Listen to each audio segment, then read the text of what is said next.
રાજપીપળા ખાતે નબદા પોલીસ દ્વારા લોક દરબારનો કાર્યક્રમ યોજાયો। મોટી સંખ્યામાં રાજપીપળાના નગરજનો જોડાયા હતા।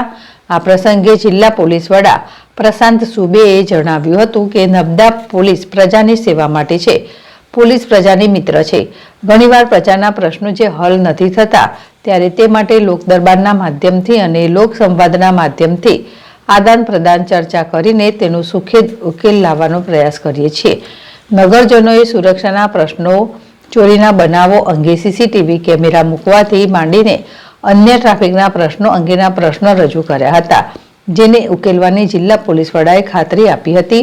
આ પ્રસંગે ધારાસભ્ય ડોક્ટર દર્શનાબેન દેશમુખે પણ જિલ્લા પોલીસ વડાને અભિનંદન આપતા જણાવ્યું હતું કે લોક દરબારના માધ્યમથી લોકોના પ્રશ્નો જે રીતે પોલીસ સરળતાથી પ્રશ્નો ઉકેલી રહી છે તે માટે નબદા પોલીસ ધન્યવાદને પાત્ર છે। આ પ્રસંગે નબદા જિલ્લામાંથી ગુમ થયેલા અને ચોરાયેલા 60 જેટલા મોબાઈલ શોધીને તેમના માલિકોને પણ પરત આપવામાં આવ્યા હતા। દીપક જગતાપ, ZSTV, રાજપીપળા।